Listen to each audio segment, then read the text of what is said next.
created a place where people are excited about what they do. And that's why I'm really, really pleased to introduce you to Amy Langer. She and I had a really interesting courtship. 3 years ago, when I mentioned to the guests of the Good Leadership Breakfast that I was looking for speakers, Lance Hazard, where's Lance? Yeah, Lance walked right across the room right afterwards at Minnesota Valley and said, hey, you got to have Amy Langer. And I said, well, why? And he said, first, well, she's a Michigan State grad. You know, and that didn't mean anything to me. And then he said, no, you really got to meet her. And the first word he used to describe her was fiery. And I was like, okay, I've got to meet Amy Langer. And so we kind of went back and forth. And now, you know, after this long courtship to get her here, we ended up negotiating all the final details for the Good Leadership Breakfast over text message. It was awesome. So what I can tell you quickly, if you read my blog this week, it was a pure joy to write about Amy. This is a very well-rounded woman who understands rural America, growing up in Michigan farm life, won an award with a Guernsey at the Michigan State Fair.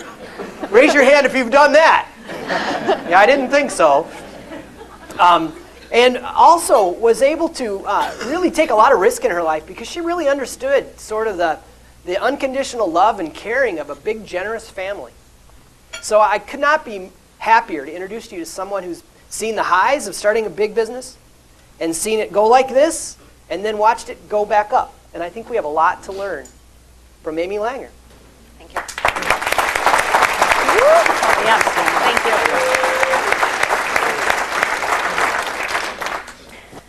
So thank you, Paul. Maybe a round of applause for what he's put together. This is really pretty amazing. Enough applause for me. Thank you. Thank you. He stole a lot of my opening lines. So thanks, Lance. I really appreciate it, fellow Spartan. And I know there's many Spartans in the room, right? Can I get a go green? Yeah. Okay, so there's 3 of us. But yeah, anyway, that's fine. I also wanted to say thank you to many of my friends and coworkers who are here today. Many of them are here. And extra special thank you to John Folkstead, my business partner. Yay. Well, maybe you'll clap later for him because you'll be hearing about him throughout. And then also Bruce Langer, my husband, unconditional support. And thank you for being here. So you'll be hearing about him as well. So one correction, I have a couple of corrections, but one, it wasn't the Michigan State Fair, it was actually a county fair that I won the ribbon. So I just want to put your minds down a little bit. I was 9 years old in that picture. A big county, thanks Bruce. So today's Valentine's Day, and I thought, I'm reverberating. I thought, what better to talk about than love? Love in the work sense. I'm hoping to give you a sneak peek today into my background so that you know that when I live with passion, love what I do, share it with others, really great things can happen. And when I get off that path, it's not so great. So we'll start back at the beginning. I did grow up in Michigan on a dairy farm. I was surrounded by family. We all really lived together. Both my grandparents owned dairy farms, and we lived on one.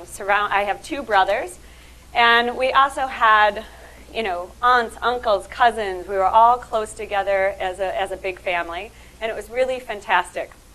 My sense of community was also instilled early on. We were very involved in the community in many different ways. One thing I remember when I was young, a specific vivid memory, is that my Grandma Green, who was a big influence in my life, was always involved in the community. She did a lot for the American Red Cross, and she did a lot at blood drives. And one day I was there helping her as she was at the beginning checking everybody in and doing that. And I kept trying to get her to leave to go to the lake or go do something fun. And she said to me, Amy, it's important to give because you actually never know when you might need it back. And it feels good as well. So that really, from a very early age, kind of struck with me. And I knew that being part of a community in a larger sense than just what I was doing was always really important. When we weren't working on the farm, my father also had a farm implement business. So we would work on the farm, work in the business.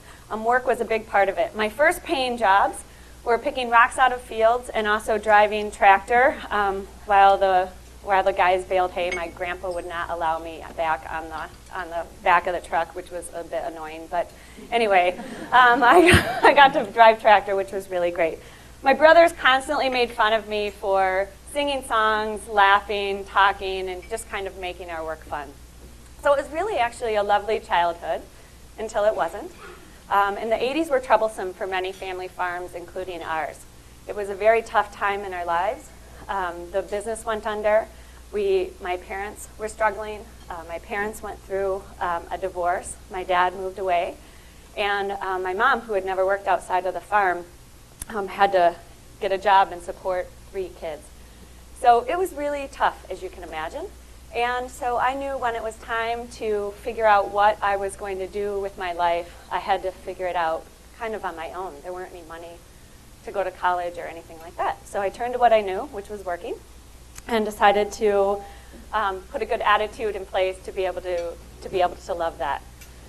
So I went to school at Michigan State University, as Paul said, and it really, truly changed my life. I had to work hard throughout those times.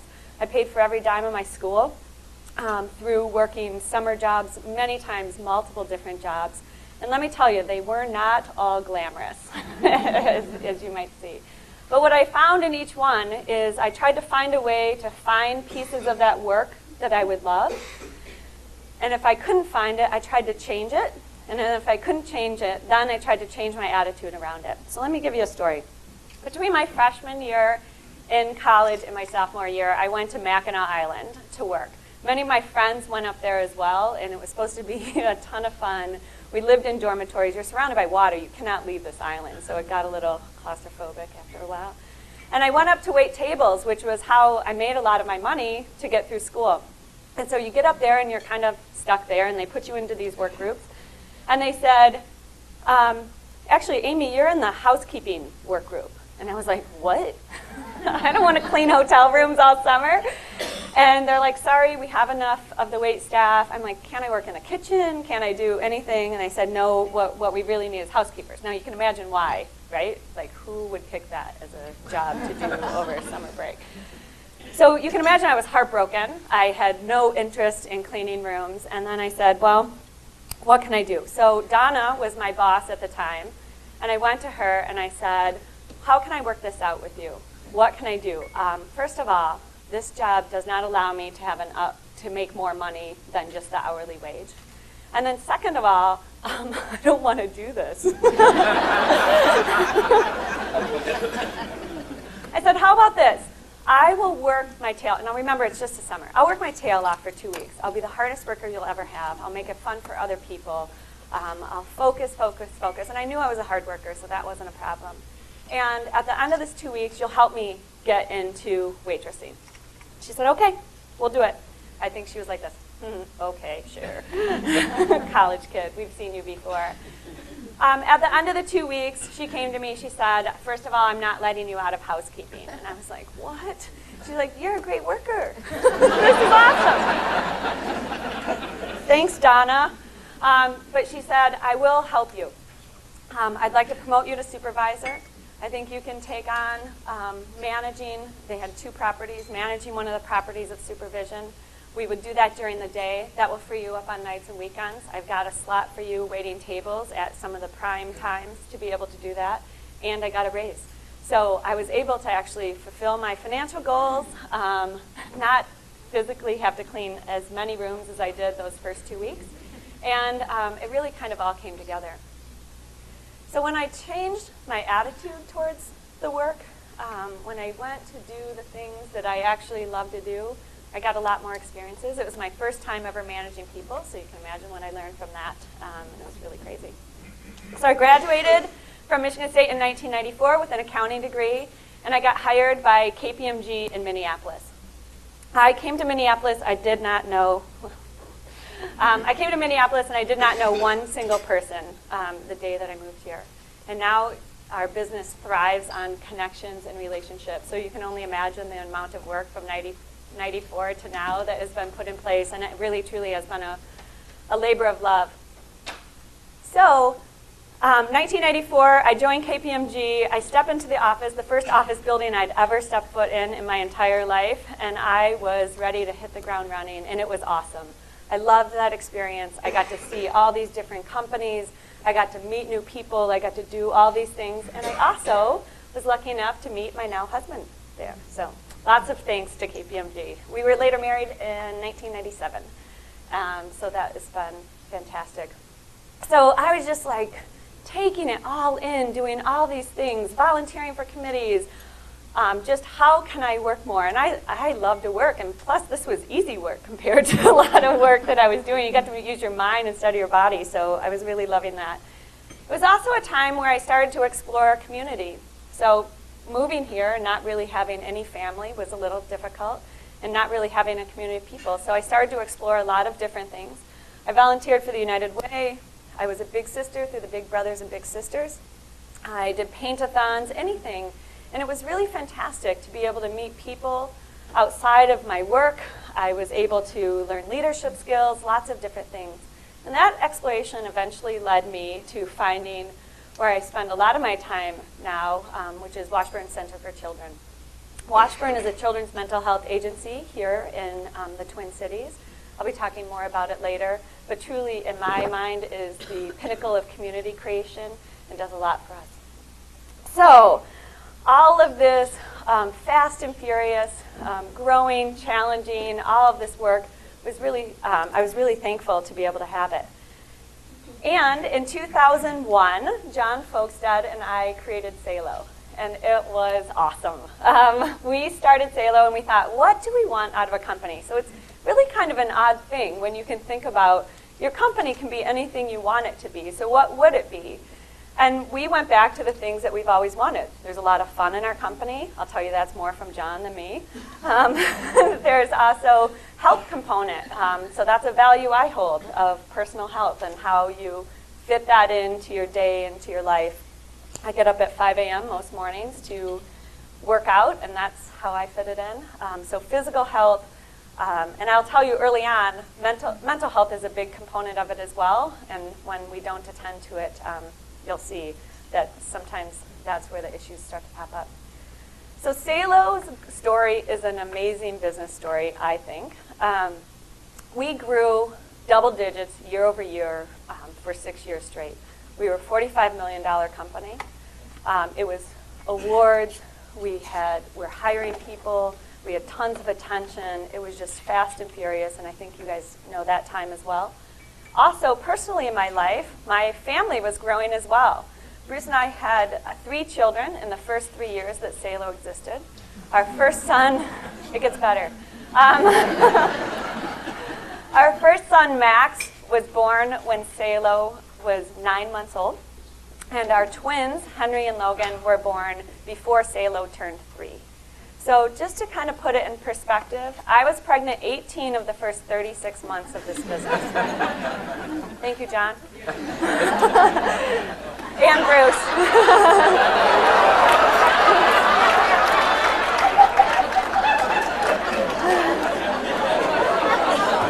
I have to measure that out a day to day. They both have a lot of patience. They both have a lot of patience, as you can see. So, where was I?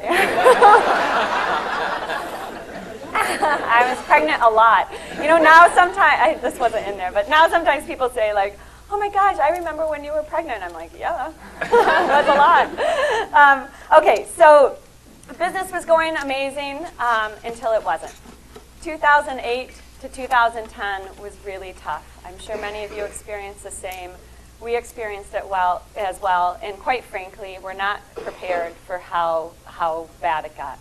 We just weren't. We had never been through it before. We kind of thought, we had a little optimism, thought we could race over it, and weren't paying attention to a lot of different things. We weren't paying attention to ourselves, and I think that the economy caused some of it, but I think, we caused some of that. We caused some of that as well. So to put it in perspective, Between 2008 and 2010, our business dropped 25%. And we not only saw it within our company by the numbers, we saw it everywhere. As you imagine, we work with a lot of different companies throughout the Twin Cities. And our clients were laying off. They were struggling. They didn't know what to do. We had tons and tons and tons of candidates and people in transitions coming in and were worried, and they didn't know what to do. Our own employees were concerned. Where was their next project? What was the fate of the company? And also, I don't think we were spending as much time focusing on the things, again, that we love to do. We were truly in triage mode. Every day felt like if we can just get through today, maybe we can get through tomorrow. So we weren't attending to the things that really mattered, and it was tough. It was tough again. So what do? You focus on the things you know. So if you see my history, what would I do? Work, more. But actually that was more squeezing the life out of the business versus helping it, because I wasn't focusing on what I should be doing. I was just focusing on anything that was in front of my face. So we had a choice, right? What is this going to do? We can go home, or we can try to figure this out. We couldn't do it alone. We hired Gary Cohen as an executive coach to come in and try to help us. And you can imagine if I'm in this place and John's in this place, us working together was difficult as well. And so there were just a lot of things that we needed to work through. And I'll tell you, when Gary first came in, we would Band-Aid an issue, put this together. Okay, that was working better. But it actually wasn't. It was just like a smoother version of rough. And what John and I both realized is that we have to go deeper than that, and we really have to focus again on two things. One, we had spent so much time focusing on what we lost and how to get back to neutral. And focusing on that loss was awful, and we knew we had to focus forward. It might not be back here, but we knew we had to focus in a new way. Kind of go back to when we started this thing, like what is possible? What could we do? What could we be? So that was number one. And secondly, and I think most important, we had to focus on ourselves. What was our role in where we were right now? What was the work that we were doing? Why were we in the places that we were doing? Why didn't I love my work? I didn't. I mean, it was rough. And a lot of it was my attitude towards it. I was feeling stuck. I was feeling trapped. I didn't know what to do. So the work with Gary was huge. And there was a point in time, and I can't explain it, it just was, where we looked at each other and we knew that it had changed. Where we started to focus on our values. We really looked at our values and what did we want those to be, not what they were. I have a high value of accountability. I always will. But does that have to be my number one? Or what can I work for? Could I do more around enjoyment and love and focus on those things? And then the rest kind of falls into place. And that switched it for us. It truly did. And from now, I'll tell you, we have a bright future. I'm really, really excited. We have gone through a huge strategic plan, which started in the fall. We have our employees aligned. We feel like we're moving. And I do not believe it's only because of the economy. I think it's also because we're attending to not just our physical health, but our mental health as well, and pulling that together. We are stronger today, not just because of the successes we've had, but truly the struggles that we've overcome. And that, to me, makes it a really special place. I'm very excited about our future. Throughout that time, I will tell you, I'm very thankful for two things. One, I'm thankful for my family and my friends. They were constant, and you can imagine if I was in this stuck place, I might not have always been the best person to be around. And but they were there, and they stuck through it, and were amazing. So thank you. And then secondly, for Washburn, I said I would get back to it, but Washburn was a constant throughout that time. I might not have been as constant for them, but truly in focusing on and seeing other people's challenges that make ours kind of pale in comparison, it really helped me see through. In addition, When I was president of the board of Washburn in 2009, we voted to do a capital campaign, okay? So you can only imagine. Business struggling, no one, it's gloomy everywhere. And what do we say? Let's raise $25 million. That's awesome. But I'm proud to announce, I did the math last night, we're like 94% of the way there. We're $1.5 million shy of, thank you. It's awesome. The ground has been more than broken. They're pouring concrete this week, and in the fall, we will have a Children's Mental Health Center of Excellence here in Minnesota that we really need. So you might think, why does Washburn touch my heart? For a couple reasons. I'll take you back to the farm. My cousin, one of the people that grew up very close to me, 6 months difference in age, was born with cerebral palsy. And it was a big part of our lives all the way through. And I saw firsthand what professional help made a difference in his life and then in our life. And secondly, you're only as happy as your least happy family member. And when children are suffering, the family suffers and the community suffers as well. It is foundational that we should work on children's mental health here. And so that's why Washburn is so incredibly important to me. Okay, what was next? I think that's it, almost. Okay, so let me tell you what I would add to Paul's bucket of goodwill. I would add 2 things. 1, love what you do. Just try, focus on it. The wheel helps. Focus on what you like to do and try to do more of it. And if you can't change, because we all don't have power to change all the things, there are components of our lives that we can't change, at least try to change your attitude about it. It makes such a difference when you do that. And secondly, I would add a little good fortune. I brought Salo Lucky Cats for you to have today as a reminder that when you live with passion, love what you do, and share it with others, really great things can happen. So thank you. Thank you so much. Thank you so much. Well, I warned you earlier that now you have to process all of this. And so the question is obvious for discussion today. It's Valentine's Day. The question is, what do you really love about your work that you wish you could do more? What do you really love about your work that you wish you could do more? Ready, set, go. Amy and I had a side conversation during this, and she's got a very exciting announcement to make. So would you, if you please pay attention, Amy, just what did you and I just talk about? Well, I'm not trying to twist your arm at all, but if you are chosen to donate the money, if someone chooses to send it to Washburn, I will also match whatever we do today. But so no pressure, no pressure. You don't have to. You don't have to. But I tell you, we're $1.5 million shy. So yeah, there you go. All right. Yeah. Geez, I'm going to chip in an extra $1 million. Yeah. So the table discussion. What do you love about your work right now that you really wish you could do more of? Well, I love this. You know, I love connecting. I mean, the mission of Salo, but I think truly as companies are created out of people. Connecting with people to develop and sort of drive things forward. And sometimes connecting it's never just to connect, but how do you do that to be able to help them achieve something they haven't before? Whether we were talking this morning, someone needed a nanny, right? Oh, I could think of 2 to 3 things. Here's what you should do. So that whenever I do that, I know I'm happy. Yeah, outstanding. I really appreciated your story about 2008, 2009. That was a difficult time for most of us, I think. A lot of really neat things came out of that, including new businesses and things like that. I would imagine there was a faith journey there as well. So how is your faith alive in your work today as a result of some of those things? Yeah, my faith journey could be another whole 18 minutes, yeah, so we won't talk about that today.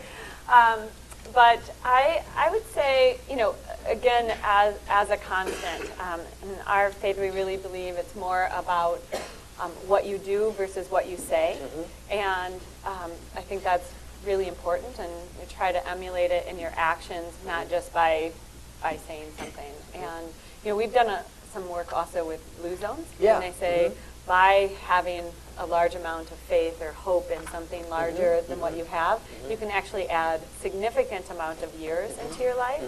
And I think having something outside of what you focus on every day is important. I don't do it enough. That was my flat side of the wheel. Yeah. Well, it's interesting. When Tim and I were writing the book and we shared this concept with Dan Buettner, the Blue Zones guy, he's the one who said, hey, we had 6 Fs at that time. There was no future there. And he said, hey, this isn't complete unless you have future. So that's our connection. Yeah. When I interviewed you for the blog, the last thing you said was about that you really love the fact that you guys celebrate so much at Salo. Give us an example of what you celebrate. We have lots of celebrations. Do you hear us laughing over there? One celebration is every time we close a deal, we have a gong. So we do the gong, and it's part of your role to celebrate that. So when the gong is hit, everyone really stops what they're doing and cheer and laugh and celebrate that, because that's how we continue the work of our company. So that's great. One of the things that's my favorite part of the month is every month we do have monthly celebrations where we celebrate anybody's birthday is in that month, and we also celebrate people's company anniversaries. And we say a few words about the person who we're celebrating, whether it's 1, 2, 3, 5, 10, whatever. And then we turn the mic to them, and they talk about what that time, the last year, 5 years, 10 years has meant to them being part of the company. And there are times where I'm like, I wish I had this on tape for those times where it's tough, because there's nothing more special to me than that time a month. It's awesome. And also I couldn't pay them to say something. Yeah, and also the consumers of your leadership. I would say with probably the strongest theme in the coaching that I do with executives like you is that we don't need that kind of affirmation as much as other people do, and so therefore we don't celebrate the little things that actually keep the culture alive. So I was really glad to hear that from you. What are you working on in your personal leadership right now? Oh, that's a never-ending process. I'll go back to what I was talking about. I always had a number one value, and I didn't realize it, which was accountability. Like, get stuff done no matter what. Like, it's all about the do versus the experience. And so, you're laughing. I'll bet your kids have really clean rooms. Not as clean as I'd like.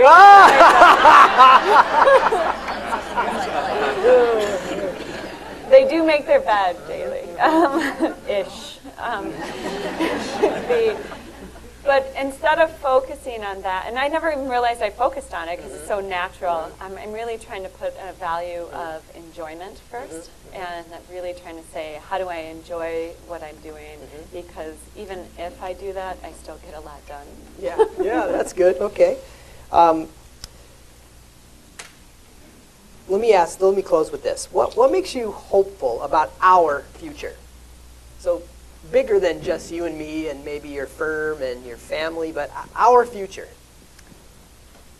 I think there's a lot of people in corporate America right now searching for how to not just do their job better, but how to belong.